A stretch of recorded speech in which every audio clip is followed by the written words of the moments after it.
Wesh, yo, comment ça va les gens? Salut Adil des Z10, bienvenue à toi, bienvenue à toi. J'allais dire comment ça va les gens, bah je viens de le dire, hein, comment ça va les gens. Ce soir vous avez vu un programme, on va parler de la colonisation, et pas n'importe laquelle, la colonisation de l'Algérie, et vous avez vu que c'est des histoires qui ont encore des effets, hein. On a l'ambassadeur d'Algérie qui a été retiré de France suite aux déclarations de Macron par rapport au Sahara occidental. Donc c'est des affaires qui ont encore cours. Vous aviez vu il y a quelques temps, il y a un an, 2 ans, pareil, les déclarations de Macron sur la colonisation, etc. Voilà, les relations entre la France et l'Algérie sont plus tendues que jamais. Si on élimine évidemment toute la période coloniale, quoi. Et en fait, j'ai juste vu qu'il y avait voilà, cette série de reportages sur la colonisation. Salut Klotch, bienvenue à toi.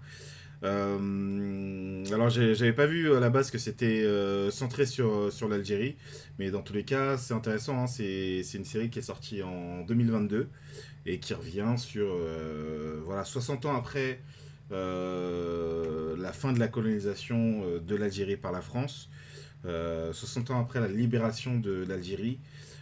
Quels héritages au final? Quels héritages de cette colonisation? Qu'est-ce que ça a provoqué?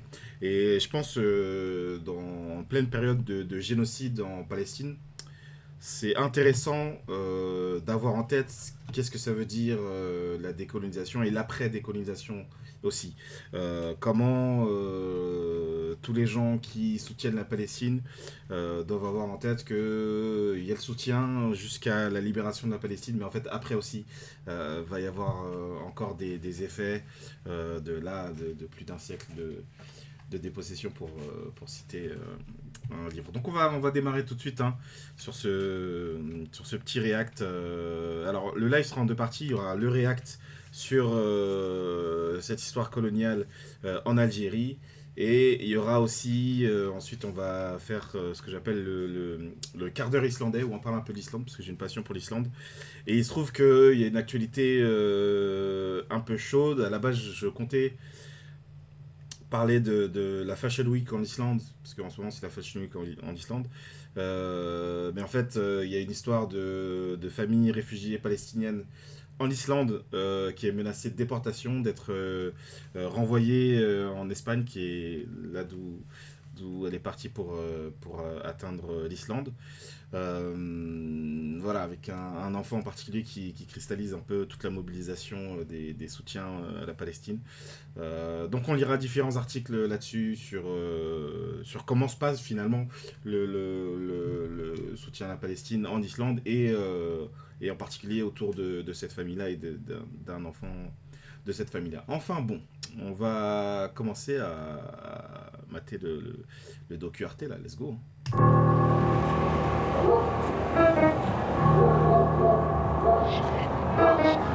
Faut un cinéaste, ma gueule, pour kiffer cette merde. Alors, l'impact de la colonisation, c'est la première partie de ce reportage. J'ai jamais regardé ce truc, je sais pas trop à quoi m'attendre, mais en tout cas, les miniatures montrent toujours les membres d'une famille, en tout cas plusieurs personnes, et on devine que c'est plutôt les membres d'une famille. Donc, on devine que ça va parler de transmission transgénérationnelle, de traumatisme, peut-être un peu des choses comme ça, les choses qui se racontent ou qui se racontent pas dans les familles, etc.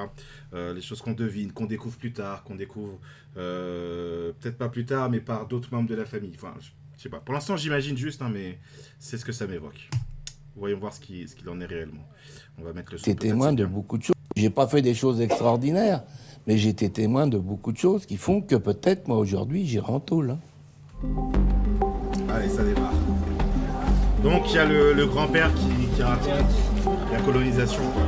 Et c'est vrai que, alors souvent, comme on est en France, salut à toi, Ray, salut. Souvent, comme on est en France, les gens Les gens sont dans leurs histoires de grands-parents. Ah oui, ma grand-mère, mon grand-père me racontait pendant la Seconde Guerre mondiale, etc. Et souvent, ils se rendent pas compte que, en fait, nos grands-parents, nos grands-parents, à nous qui sont descendants de colonisés, en fait, étaient colonisés. C'est-à-dire que la colonisation, c'est pas une histoire si ancienne que ça. Elle est même plus récente que la Seconde Guerre mondiale, en ayant pour preuve l'histoire de l'Algérie.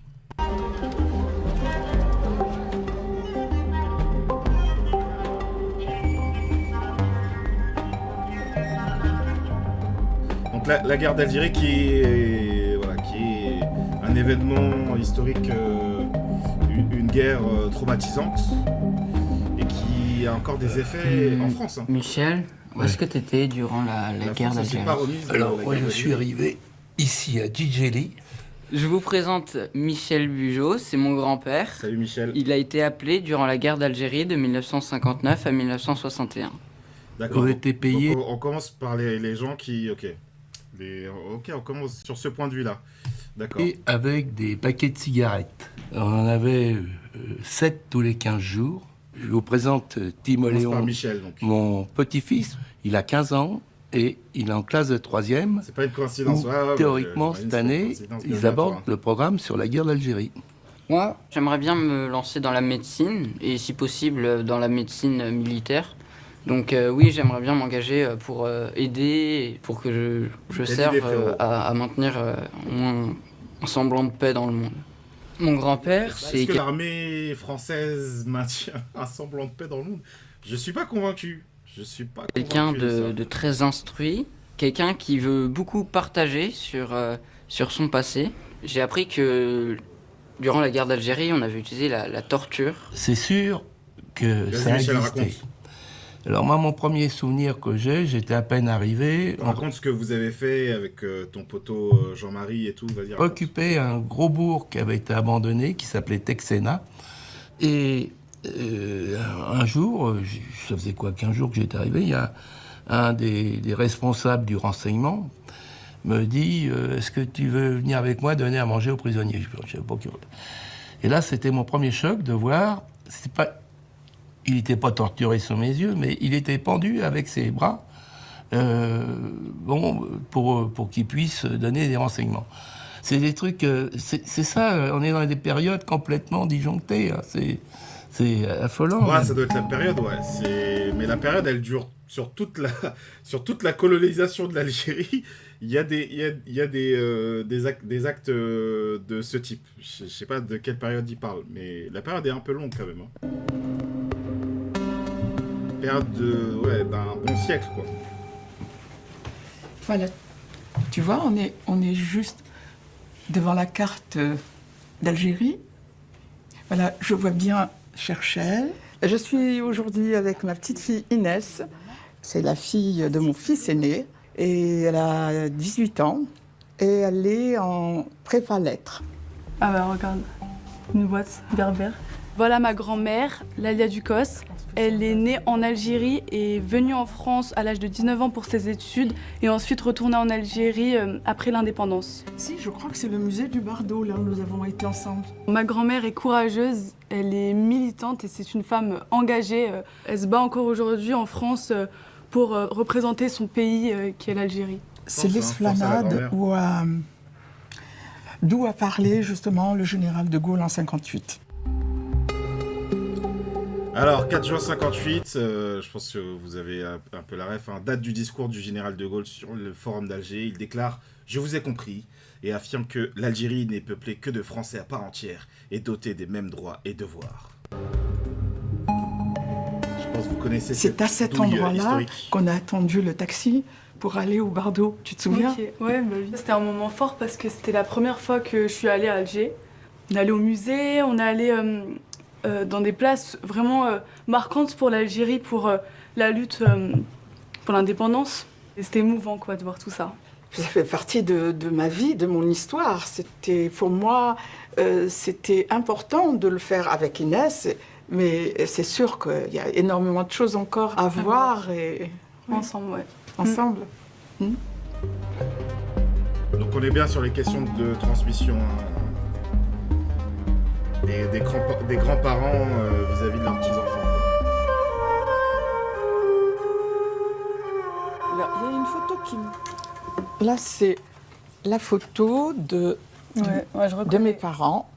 Donc là, j'ai 8 ans. Le dispositif, premiers c'est temps on du prend le thé, colonialisme. quoi. On prend le thé entre anciens colonisés et anciens colonisateurs, quoi. Je suis un peu dubitatif, mais c'est leur parti pris. La France coloniale, colonialisme, colonisation, c'est une période désignant la conquête, puis l'occupation française de l'Algérie, aussi appelée Algérie française ou Algérie coloniale. Elle s'étend de 1830 avec la prise d'Alger à 1962 avec l'indépendance du pays.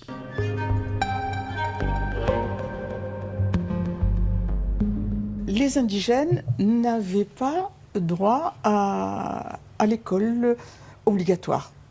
Nous, on était dans un quartier, on appelait ça le quartier musulman, et il y avait le quartier européen. C'était vraiment une ségrégation presque. Ah, un peu. voilà, cette ségrégation, il en parle bien, comment il s'appelle, Frantz Fanon, voilà, sur le fait que, voilà, ouais, c'est ça, c'est une espèce de ségrégation, il y a des quartiers bien distincts, etc.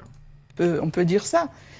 Et mes parents se sont Ça, c'est quelque chose d'assez bagarrés banal dans la pour colonisation. que je fasse une école normale, c'est-à-dire entrer dans le lycée. Alors, vous aviez la chance d'être en ville. Parce que dans les campagnes, c'était le Moyen-Âge. C'est Tout à fait. terrible, il n'y avait pas d'école. Et là, c'est le côté positif de l'armée où on a mis en place Ouais, des écoles. Michel il est venu nous vendre les bienfaits de l'armée coloniale française. C'est ça ton projet, Michel? C'est Avec son petit-fils qui est en train de l'écouter et tout. surtout pour les Ça va ouf, enfants, wesh. une façon de leur Michel. apprendre des règles d'hygiène. Enfin, c'était dramatique ce qui se passait dans les campagnes. Ouais, vous les avez civilisés et tout, non, c'est mais bien. Hein, moi, c'est bien. j'ai des, Bravo, Michel. des camarades institutrices algériennes d'origine européenne qui ont témoigné de la misère avant même que les militaires ne s'occupent de ces écoles. J'ai expliqué à ma petite fille qu'en même temps, dans les campagnes, pour éviter que les militaires de l'armée de libération nationale... Bon, je me demande ce qu'elle va dire, parce que peut-être elle va lui mettre une petite douille, je sais pas, peut-être elle va parler de comment tu résistes par des façons très très très diverses, tout plein de stratégies. Donc l'armée de libération nationale, regroupant les combattants engagés dans la résistance armée contre la France coloniale, à partir du déclenchement de l'insurrection par le FLN, donc le Front de Libération Nationale, le 1er novembre 1954. Je vous avoue que le début du reportage, je m'attendais pas du tout à ça. Là, on sent que c'est fait par des Français, quoi. aillent s'approvisionner ou dormir chez l'habitant, eh bien, on a détruit tous les petits villages et on a créé des centres de regroupement. Toutes les 4 secondes, donc centre de regroupement créé par l'armée française, donc des camps créés par l'armée française qui étaient regroupés et surveillés des civils algériens dont on souhaitait empêcher tout contact avec le FNL et la LN. Au total, près de 2 millions de personnes furent obligées d'y vivre. Qu'est-ce que tu as à répondre à ça? Réponds à ça, Michel. C'est-à-dire qu'on vidait les villages Ah, ils s'en bat les couilles. et ces Tu vois, centres vous de êtes ça, ouais, regroupement c'est vrai. ou de resserrement, ils étaient gardés, il y avait des miradors, il y avait un poste, il y avait, bon...